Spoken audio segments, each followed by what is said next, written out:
sí, creo que polariza más precisamente por esto, porque es más rápido, porque llega más gente y porque es más superficial. Pero a mí me gustaría empezar poniendo sobre la mesa esto de que no es que el mundo digital inventó la polarización política, ¿no? Entonces, sería más como un medio de desahogo, de catarsis, y no tanto que pudiera ser peligroso para el país, para la unidad Yo del te diría, país. depende qué entendamos por peligroso, ¿no? O sea, a mí me parece que es peligroso todo aquello que atente contra la posibilidad de una calidad informativa para el ciudadano. Me parece que es peligroso todo aquello que abone a un voto desinformado. Pero en esa categoría entran las redes sociales y entran los mítines de políticos de toda la vida diciendo una sarta de mentiras. Sí, nada Pero más las que convocatorias que se han hecho, convocatorias a través de las mismas redes sociales, de que va a haber un meeting en tal parte y en tal lo que lugar, pasó en Medio vamos a Oriente. impedirlo. Lo que pasó en Medio Oriente, por ejemplo, sí. Pero sí, yo creo que nada es bueno o malo por sí mismo. Es el uso que tú le das lo que hace la diferencia. Pero ciertamente que las redes sociales lo que han hecho es dispersar en automático. Es decir, no tienes que esperar un montón de tiempo como para saber, para entender, para enterarte. Las características de las redes sociales hacen diferente y hacen mal de tal, ¿sí? Cuando las utilizas como un medio para precisamente exacerbar esa polémica o esa polarización que existe, porque hay que recordar que hay quienes están trabajando mañana, tarde y noche en las redes sociales para crear un ánimo social con base a la aceptación o al rechazo de las ideas políticas. O sea, eso también es innegable. La manipulación en redes sociales es completamente distinta a cualquier otro medio que nosotros hayamos podido tener antes, porque las características de las redes sociales son completamente diferentes. Sí, ahí nada más, antes de pasarle la palabra a Luis Fernando, que creo que es importante su opinión, y me gustaría eso. O sea, hay un tema natural de las redes sociales. O sea, a ver, el per se de las redes sociales es un algoritmo informático que te permite recibir y estar en contacto con información afín a tu ideología, afín a tus gustos. Es decir, a diferencia de otros medios de información donde si tú lees un periódico, que todos los medios pueden tener cierta línea editorial y más o menos puedes seguirla, hay una diversidad de información.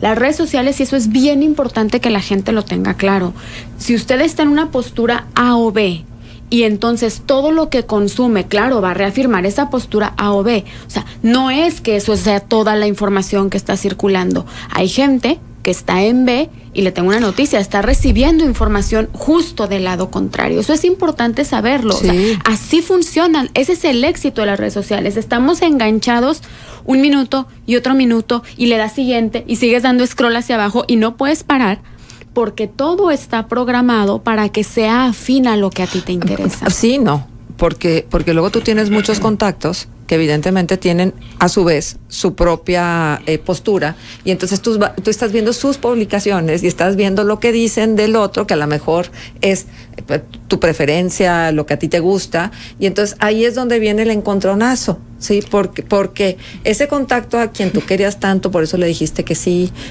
y esa persona que le das likes a todas sus publicaciones, pues de repente te das cuenta que nada, que en algunos temas absolutamente no hay afinidad. Y entonces empieza, yo he visto las polémicas que se arman en redes sociales, terribles de verdad. O sea, ya no hay límite, insultos, descalificaciones, mentadas de madre, perdón, pero así es. Sí, y ahí se enganchan los A y los B en la misma conversación, uno y otro y otro y otro y otro. Sí. Y no hay término. Vamos a la pausa, son las 9:16 y continúa con su comentario Luis Fernando Gallardo. Siga con nosotros. Contextos. El programa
Y redes sociales y polarización ciudadana, y están con nosotros Diana Torres, analista, Luis Fernando Gallardo, titular del Contexto Digital, y ahora sí, Luis Fernando responde a la pregunta, da su opinión sobre esta polarización ciudadana en redes sociales. Luis Fernando. Muy buenos días, pues coincido completamente con lo que comenta Diana, en el sentido de que el alcance que tiene ahora este medio de comunicación o esta herramienta es muy distinto a lo que conocíamos en el pasado. Sin embargo, a pesar de que tienes el mismo costo de enviar y recibir cualquier dato, cualquier información, hay que pensar en los fabricantes de estas tecnologías, que esa es la variable que vuelve distinto al tema y por la cual sí se polariza a través de las redes sociales. Para empezar, estas compañías lo que hacen es una hipersegmentación de la gente. Es decir, antes en la radio y en la televisión le hablabas a la masa, el medio de comunicación no segmentaba, el ser humano era el que se autosegmentaba, cambiándole de canal o cambiándole de estación. En las redes sociales no ocurre así. El propio algoritmo de la tecnología va segmentando, hace una hipersegmentación, es decir, hasta qué te gusta, qué no te gusta, qué te apasiona, dónde te mueves, a qué horas cenas, a qué horas comes, lo sabe todo. Y crea esos pequeños burbujas dentro de su red social y te atiborra de lo que a ti te llama la atención, en positivo o en negativo. Si tienes el vicio de confrontar, de provocar, de fastidiar, pues por supuesto que te va a poner tus antagónicos en las redes sociales. No te va a poner con quien te llevas bien, con quien haces zen, con quien vas al yoga reparativo, restaurativo, a que se te alineen los Eso ya es personal, O sea, ahí no vas a ir jamás, Se hace ¿no? que me estás stalkeando. No, lo que quiero es el dato porque me interesa mucho ir ahí. Necesito que ir a... ¿Viste algo de mi... Escuché la entrevista que tuviste en la radio con Ay, ellos. me asustas. Entonces, eso es lo que hacen las redes sociales, absolutamente todas, Twitter, Facebook y la mayoría, mismo YouTube. El riesgo está en que estos filtros o esto que te alimenta tu propio neurosis, es donde quedamos nosotros fuera de control, porque creemos tener el control y como bien dice Diana, te enganchan y uno tras otro te van llegando contenidos que dices tú, los viste, no solamente los viste, los dijiste, porque recordemos que Facebook te está escuchando por el celular, todo lo que tú dices, Facebook lo escucha y luego te lo propone dentro del muro. Eso es una de las cuestiones. A ver, ¿cómo? Sí, lo hemos explicado antes. No, vuélvemelo a explicar. Lo que está porque no ocurriendo lo ahorita entendí. en esta mesa aquí. Lo está escuchando Facebook. Facebook está registrando todo lo que tú estás diciendo. O sea, todas mis llamadas, todas mis conversaciones. Lo que estamos hablando en este momento. Ahorita está abierto el micrófono. En este momento está escuchando y está grabando lo que tú y yo estamos diciendo, sin que entres a Facebook. Bien facilito. Llega a tu casa, enciérrate en una habitación donde no haya ruido, métete si quieres al closet, pon tu celular ahí y empieza a platicar del tema que tú quieras. Dura 5 minutos, 10 minutos platicando el tema que tú quieras, sales, prendes tu Facebook, entras a tu Facebook y lo que vas a ver ahí es publicidad y notas referente a la charla que tuviste contigo mismo en el closet o en la habitación sellada de ruido. Es decir, parte de su algoritmo funciona así. Ellos dicen que no personalizan, no dicen, mira, Marcela, la cuenta Marcela dijo esto. No, simplemente un usuario de Facebook habló de este tema y yo le propongo estos contenidos. Sí, entiendo. Entonces, la herramienta ahora, y esa es la parte peligrosa, y después del escándalo de la cual viene aparentemente saliendo Facebook, en la cual se comparte dicha información, bueno, pues como se vende esa segmentación, pues háblale más a los radicales de esta manera, háblale a los contrarios de esta otra manera, y a final de cuentas, entre mayor conflicto y entre mayor polarización, significa más atención, significa más tiempo en la plataforma, y por cada minuto que pasamos en esas plataformas es igual a miles de millones de dólares que ganan dichas compañías. Sí, creo que algo importante de esto tiene que ver con el tiempo de permanencia en la plataforma. Es decir, la plataforma lo que quiere es que estés la mayor cantidad de tiempo ahí, porque en la medida de eso puede vender mejor sus espacios publicitarios. Eso por un lado. 2, quiere conocer en la mejor medida posible cuál es tu comportamiento y cuáles son tus temas de interés, para que entonces cuando a alguien le vende un espacio publicitario, le pueda asegurar a ese alguien que tú eres la persona indicada para comprar su producto, porque tiene una lectura más profunda de ti, de tu comportamiento, de tus intereses. Entonces, a mí se me hace bien importante que la gente que nos está escuchando comprenda esto pensaba ahora que el profesor Álvarez Mesta hablaba de la tecnología y lo que parece magia, sí, porque luego parece magia, ¿no? O sea, te empiezan a aparecer anuncios, comentarios, videos de justo esto que te interesa. Te empieza a sugerir que sigas amigos o que te hagas amigo de alguien con quien casualmente no conocías y conociste esta mañana y te dio su teléfono y lo guardaste para seguir en contacto, te lo sugiere como amigo en Facebook. Entonces, la intención primordial de la plataforma es que te enganches, que estés ahí el mayor tiempo posible. Ahora, a mí me parece que hasta ahora hemos hablado de la plataforma. Me parece que quedan luego dos actores primordiales que tendríamos que ir analizando. Uno son los propios usuarios en función de cómo van determinando su consumo de los medios, y los propios actores, los responsables y los protagonistas de generar el contenido, que en este caso son los partidos y los candidatos, ¿no? Aunque también yo ahí habrá una diferencia. ¿Cuál es todo? O sea, la mayor parte del contenido que hoy está determinando la conversación sobre temas políticos no está siendo producido de forma directa por los actores. O sea, no es el contenido, no son las agendas de los propios candidatos o los propios partidos.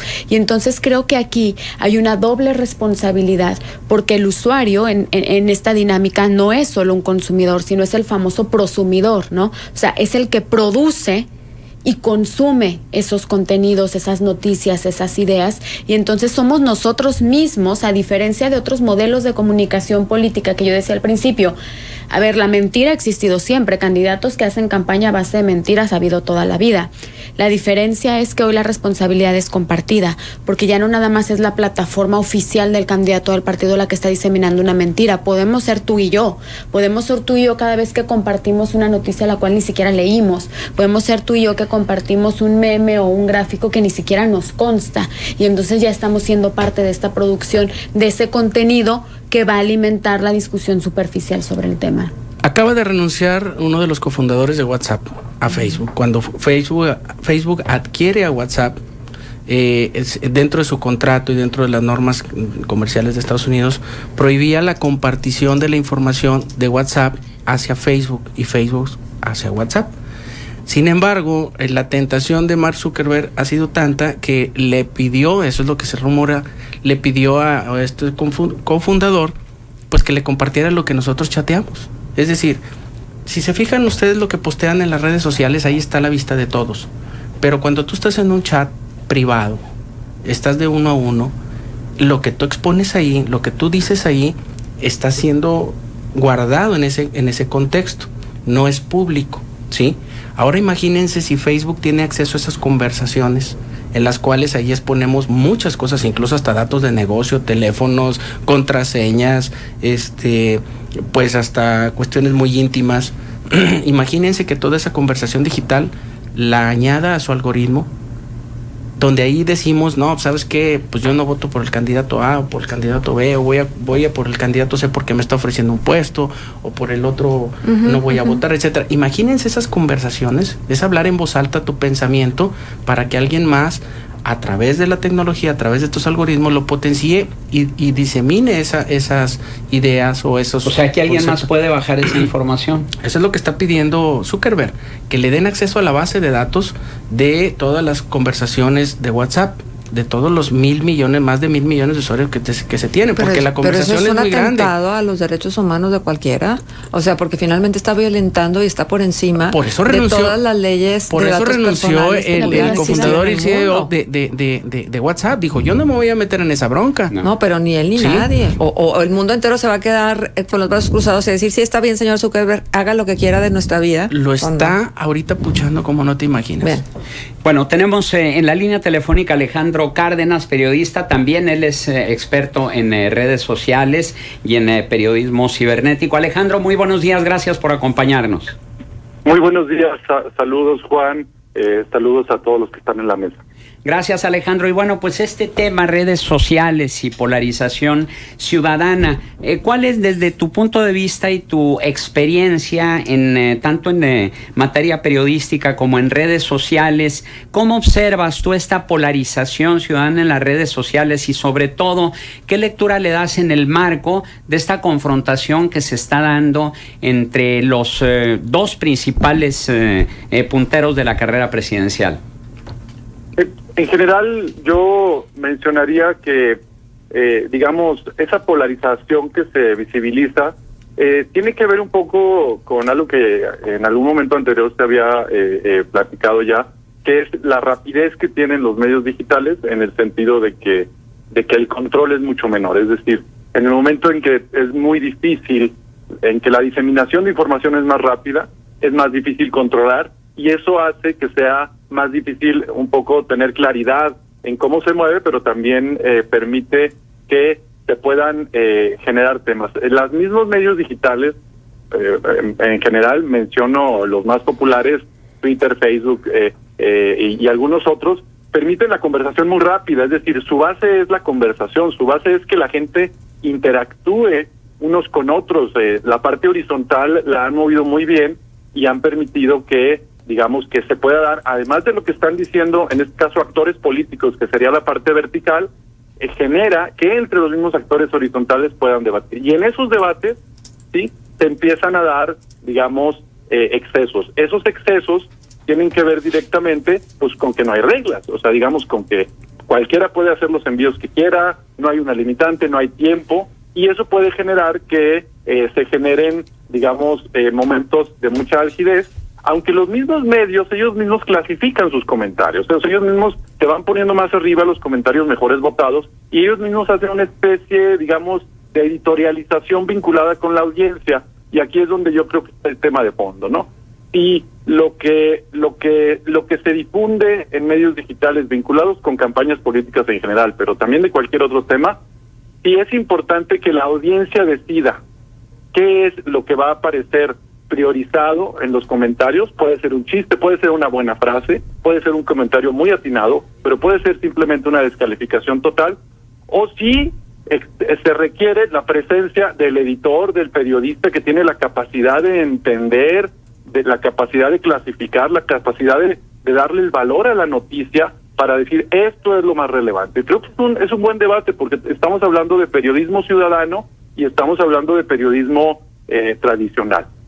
Adicionalmente, de lo que comentaban de Facebook hace un momento, yo quiero decir que, en verdad, y coincido con los que están en la mesa, el tema de fondo son los metadatos, ¿sí? A final de cuentas, la idea de metadatos, originalmente Facebook, que además ha cometido muchos errores en su privacidad, se decía que ellos no producían contenidos. Decían, no, nosotros solo damos la plataforma y la gente es la que pone ahí su información. Cuando en verdad los metadatos, que es la información de cuándo accesas, desde dónde, en qué parte estás accesando, con quién te comunicas, probablemente no puedas saber exactamente qué comentaron, pero sí pueden saber cuál es tu rutina, y eso es información. ¿A quién le das like? Eso es información, y me parece que aquí es lo que sucedió, y el escándalo de Cambridge Analytica, pero antes había sucedido. Lo que pasa es que pasó en Estados Unidos, pero lleva habiendo este tipo de digamos, vulneraciones a la privacidad, que es lo que comentaba hace un momento Marcela en el caso de WhatsApp, en todo el continente y en muchas partes del mundo. Lo que pasa es que se hizo famoso, y como siempre, por el impacto que tienen los medios en los Estados Unidos, pero a final de cuentas ya nos damos cuenta que sí es información, que sí tiene que ver con privacidad, incluso los metadatos. Esos serían mis primeros comentarios. Sí, Alejandro, y bueno, quisiéramos que nos ubicáramos en el tema primordial que tiene que ver con las diferencias que existen en este momento, y esta postura de si tú estás con el candidato que yo estoy, estás bien. Si no estás, estás mal. Y además, si no estás con un candidato determinado, tú perteneces al grueso de la población desinformada, con poca intelectualidad, que es cómplice de la corrupción. O sea, una serie de categorizaciones que se vienen haciendo en relación a quién es quién de acuerdo a sus preferencias electorales. Dime tú, precisamente por las características de las redes, ¿qué tanto ha abonado a que esto se exacerbe? Y si estaríamos en un escenario, por supuesto, hipotético, si las redes no existieran, evidentemente no tendríamos el ambiente tan adverso que tenemos ahora mismo, no tan polarizado. Lo decía Lorenzo Córdoba recientemente, a los violentos, que ya el proceso en sí tenía suficiente, que no había más necesidad de echarle leña al fuego. Alejandro, si nos permites, escuchamos tu respuesta luego de la pausa, sí, porque tenemos que ir al corte. Volvemos. Contextos. El programa líder en la radio hablada en La Laguna.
Era, por un lado, uno de los espacios, y así lo ha definido el tribunal recientemente.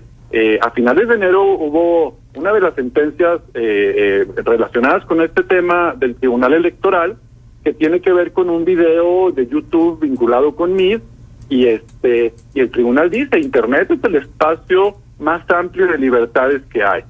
¿Sí? Y por otro lado, hay quienes dicen, bueno, sí, evidentemente, ahí es un espacio de libertad donde la gente puede decidir opinar, a diferencia de lo que sucede en las campañas, en radio y televisión, donde está regulada el contenido difamatorio principalmente. Y por otro lado hay quien dice, bueno, sí, es un espacio de libertad, pero ¿qué pasa con la neutralidad en la red? ¿Qué pasa con los proveedores, que son todos privados? ¿Qué pasa con las conexiones, que también es un mercado privado? Entonces me parece que estamos en ese debate de si permitimos que esa libertad haga que cualquiera pueda opinar lo que quiera, y si en esa opinar empieza, ¿sí?, a descalificar a difamar o amenazar, entonces ahí tendría que pensarse, digamos, ya un asunto adicional. Es decir, si alguien infringe la ley y si alguien envía amenazas directas a alguien y se puede acreditar, digamos, su identidad, podría haber elementos para denunciar a una persona. El tema es que al ser una red donde es difícil identificar perfiles, sí lo podría hacer alguna autoridad con cierta revisión. Me parece que el debate da para mucho en ese sentido. Yo quiero preguntar una cosa. Estamos hablando de las redes, pero creo que tendremos que ser más específicos al hablar de los equipos de redes, de los candidatos y de los ciudadanos y su comportamiento en redes, que creo que son dos temas, si bien que se tocan uno a otro, distintos, ¿no? O sea, el comportamiento de los equipos de redes, de los candidatos, ¿ha sido el adecuado hasta este momento? De hecho, más allá de eso, Marce, los equipos que están dentro de las compañías, porque pareciera que la red de Facebook es solo una página que se administra sola y que no hay interacción del ser humano, pero dentro de estas compañías existen esos grupos de moderadores que están depurando, están haciendo push de lo que se está diciendo, y ahora súmale a esos equipos de campaña de cómo mal utilizan esas mismas libertades que tienen estos algoritmos, pues se vuelve realmente un caos encontrar la verdad dentro de todo esto, ¿no? Y realmente estamos en el viejo oeste cibernético, porque cada quien apunta como quiere y cada quien dispara a quien quiere, ¿no? Aquí creo que yo me quedo con la posición, más allá de empezar a acotar a las redes sociales, es qué hace la empresa privada, o sea, qué está haciendo estas grandes compañías, porque lo demás se entiende, ¿no? Si somos un país culturalmente estable, pues por más que tú te agredas, vas a estar en ciertos niveles, pero si hay alguien que te provoca para que tú empieces a generar esa discusión, ese debate, ahí es donde se me hace lo perverso. Y se discute por cuestiones económicas. Es de las empresas, es de los grupos y moderadores de estas compañías. O sea, no de los equipos de campaña, no de las decisiones de hay que hacer esto para llegar a los votos. Normal y natural. No, pero las plataformas pondrán sus reglas de operación, que además los algoritmos van cambiando en función de las necesidades del mercado. Pero no es así, tú Diana. No Facebook, ponen las plataformas sus reglas. Facebook analiza cuando te etiquetan Facebook a ti, que es, por ejemplo, voy a quitar contenido si una persona se va a matar se va a suicidar. No, mira, es que déjalo que pase, porque pues él tiene su libertad como ser humano. Y dejan que se publique, dejan que pase, en vez de cortar completamente ese contenido, porque eso te va a generar mucha atención, mucho tiempo que pasen los internautas en dicha red social. Hay seres humanos, no nada más es el algoritmo, hay seres humanos que están diciendo esto pásale y esto no le pases. Ahí hay un debate interesante, porque el asunto de las reglas que ponen, en este caso las empresas tecnológicas, autores como Rebecca McKinnon, lo que dicen es que el problema es que este tipo de reglas internas son supranacionales, es decir, van más allá de muchísimas leyes locales, y en ese sentido no hay claridad en estas definiciones, y pongo el caso de Facebook, que para asuntos, digamos, de lo que ellos llaman pornografía, es muy fácil que tumben por sus lineamientos un envío, pero en términos de violencia no son nada rígidos y permiten que se suban imágenes muy violentas. Entonces, eso va en contra muchas veces de legislaciones locales, y acordémonos que hay un par de casos relevantes, entre ellos un cuadro de un pintor francés llamado El origen de la vida, que es un cuadro erótico que de cierta forma fue censurado por Facebook, y la corte fue denunciado, y Facebook dijo vayan a California porque yo solo respondo a California desde Francia, y la corte de Francia dijo no, Facebook está acusado de censura y va a ser juzgado dentro de Francia por la corte. Entonces sí es un tema que estén por encima de ciertas regulaciones locales, pero evidentemente mientras no haya mucha claridad en términos de campañas, entonces lo que sucede es que las agencias de marketing o las agencias de relaciones públicas que dan el servicio a los candidatos tienen ciertas libertades de decir, bueno, contrato un equipo legal y contrato un equipo ilegal. Y el legal es todo lo público, todo lo que digo yo con el candidato, todo lo que sucede oficialmente, y el ilegal es la campaña de ataques, de difamaciones, nada diferente a lo que sucede con los esquiroles en las plazas públicas, nada diferente a lo que en algunos momentos sucedía con algunos spots, pero simplemente es una extensión de la suciedad de las campañas que se dan en Internet donde hay menos regulación. Ahora, yo sí quiero mencionar que sí hay, y eso es reciente, a partir de 2015 con el INE, sí hay cierta regulación en el reglamento de fiscalización del INE sobre el gasto, ¿sí? Uh-huh. Antes lo había en Internet, pero ya empezó en redes sociales a partir de 2015, y esta elección 2018 es la primera vez que el INE va a poder fiscalizar el gasto en redes sociales. Evidentemente en las gobernaturas a partir de 2015 se hizo, pero en 2012 no. En 2012 solo se fiscalizó lo que los partidos reportaron. Ese es uno de los modelos más débiles del INE que mencionan muchos columnistas nacionales. Evidentemente sí lo hacen en sus monitoreos de medios, pero en términos de Internet no se hace. Ahora sí ya va a haber monitoreo y sí se va a revisar cómo sucedió en el caso del año pasado, el famoso caso de Facebook Irlanda, porque se detectó un gasto de Miguel Riquelme que no había sido reportado por el candidato y que después el tribunal desechó. Entonces me parece que sí es importante, porque entonces sí hay un elemento importante de transparencia, sí se sigue una ruta del dinero, y en ese caso ojalá se pueda dar que se suban contratos, porque hasta la fecha ni en la página del INE, ni en la página del tribunal, ni en la página de ningún partido se pueden conocer los contratos de las agencias de marketing con los partidos. Y en el padrón de proveedores del mismo INE, que presume tanto, ni siquiera se puede saber cuál es el servicio que dan, y ni siquiera se puede saber a qué partido le dan ese servicio. Entonces, ahí hay niveles de mejoras que también tiene que hacer el INE desde su lado como autoridad, porque si no deja, y en este caso coincido con lo que dice Diana, deja al amparo de cierta forma de las agencias que puedan hacer lo que quieran, y también tendrían que tener responsabilidad, y tendría que tener responsabilidad la autoridad en regular. Ahora, yo quisiera agregar, Marcela, retomando la pregunta que hacía sobre los equipos que manejan las redes, que son estas agencias o estos grupos en elecciones locales. Creo que en muchos casos ni siquiera se llega a la contratación de una agencia, pero se arman equipos para estas tareas. Me parece que Alejandro pone sobre la mesa un tema que es importantísimo, o sea, la tarea sobre la mesa y la tarea por debajo de la mesa de los equipos de redes. Y creo que ahí tendríamos que empezar a hacer una evaluación en dos sentidos. O sea, podríamos ponernos a evaluar la calidad del trabajo oficial, legal, que hacen los equipos sobre el manejo de las redes. Yo ahí diría, me parece, y fue lo primero que pensé cuando Marcela lanzó la pregunta de cómo lo están haciendo los equipos de redes, a mí me parece que en muchos casos van como 5 años atrás en el desfile en términos de tendencias, de contenidos, de formatos, sobre lo que es legal y lo que se le podría sacar, y esto lo planteo tal vez desde mi perspectiva de creadora de contenidos para redes, ¿no? Voy a poner un ejemplo claro. Se me viene a la mente Ricardo Anaya con una campaña claramente enfocada al tema de los jóvenes, al del futuro. El tipo centra su campaña en Facebook y no en Instagram, por ejemplo. No, o sea, es un absurdo. ¿Qué está haciendo en Facebook, no? O sea, no tiene las historias actualizadas de Instagram, no está haciendo lives en Instagram. O sea, entonces hay un contraste claro con su estrategia. Y esa podría ser la evaluación que podríamos hacer profesionalmente sobre la calidad del trabajo legal.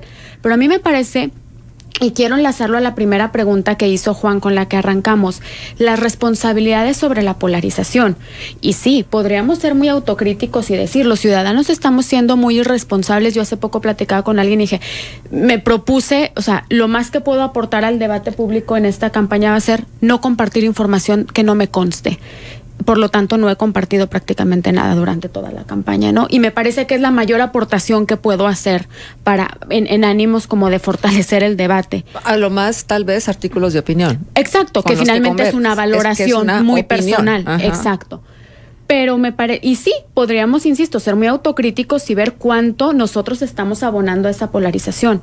Pero vamos a ver, si el candidato, si los partidos están contratando ilegalmente gente, equipos técnicos y humanos para sembrar la polarización. O sea, discúlpenme, pero aquí no hay más responsable que ellos. O sea, y aquí además, no hay más responsable que un candidato que hace una tarea ¿Y hay manera ilegal. de detectarlo, Luis Fernando? Pero, a ver, es que estamos hablando de la herramienta. Pues yo lo comparo igual como las armas que vienen de Estados Unidos. Bueno, vienen las armas, pueden ser para el ejército mexicano o pueden ser para los Claro, crimen pero organizado. en el caso concreto En que este dice caso, Diana, es posible definitivamente detectar... Tecnológicamente sí, claro que sí. E incluso, te lo digo con conocimiento de causa, es correcto lo que dice Diana y Alejandro. Hay equipos que se manejan en lo legal y otro equipo que están trabajando soterrados. No, es lo realmente. ilegal. Es que eso hay que ponerle etiqueta, Luis Pues Fernando. Es ilegal. En los Eso es vacíos un que delito existen, electoral. en los Son vacíos que delincuentes. existen dentro de las mismas leyes mexicanas, ¿sí? Porque en otros lados sí hay implicaciones fuertes. Aquí en este país nunca se ha legislado Todo lo que no está en el marco de la ley es ilegal. Porque sí, es evidente la guerra sucia que está dentro de las redes sociales. Es que esa es otra polémica grande. Yo creo que si no los está en dos la tienen ley, es razón, legal. Vamos a escuchar a Alejandro. Tienen razón los dos, porque es ilegal en el sentido de que están utilizando dinero, lo cual sí Exacto. está regulado, y es legal en el sentido de que podrían decir lo que quieran, ¿sí? Porque no está regulado. ¿Me explico? Es decir, hay una dualidad en este punto de vista y yo coincido en este caso con los dos. Ahora, lo que yo he visto y un poco el trabajo que yo hice en mi tesis al analizar a 21 candidatos de 3 países en América Latina, es que es muy difícil para un candidato poder mover los medios digitales, además de todo, porque estamos hablando de que en promedio, ¿sí?, casi todos utilizan Twitter, Facebook, YouTube, algunos ya Instagram, en su mayoría, ¿sí?, y portal. Estamos hablando de 5 canales de comunicación, además de medios de comunicación, además de mítines. Entonces, lo que sucede en realidad, y lo que yo encontré, es que en verdad no todos los candidatos siguen la misma estrategia. Ellos van decidiendo, bueno, de estos 5, yo le doy, en este caso, solo a Twitter, y más los candidatos pequeños, y aquí entramos a hablar de equidad en la contienda. Hay candidatos grandes con muchos recursos que le meten toda la batería a Twitter, toda Facebook, a los portales, pero hay otros candidatos con menos recursos, ¿sí?, o que probablemente en ese momento no les conviene conversar con la audiencia, que deciden solo darle a Twitter, y en este caso van solo con Twitter y están en esa dinámica, ¿no? Y pongo el caso de Pedro Pablo Kuczynski en Perú, que fue el único candidato que mostró una integridad. Yo analicé la elección de 2016, integral en su campaña. Su campaña tenía todo, movía todos los medios digitales, incluso transmitía en vivo a la hora de estar haciéndole entrevistas y automáticamente competía con los mismos medios donde estaba. Entonces, discúlpame, Alejandro, discúlpame que te interrumpa, pero es que el tiempo nos gana. Tendremos oportunidad de seguir comentando este tema en próximos programas. Muchas gracias por tu participación. Muchas gracias, saludos a ustedes. ¿Un candidato puede ganar o perder por redes? ¿Un sí o no? No. No sé. Diana Torres, Luis Fernando Gallardo, gracias por acompañarnos. Gracias. Y bueno, rápidamente nos queda un minutito nada más para leer un poco lo que dicen radioescuchas. Ante la polarización no existía porque los medios de comunicación dominaban los pensamientos. Ahora la idiosincrasia y la educación oficial no permiten la amplitud y democracia en los salones de clase de cualquier nivel.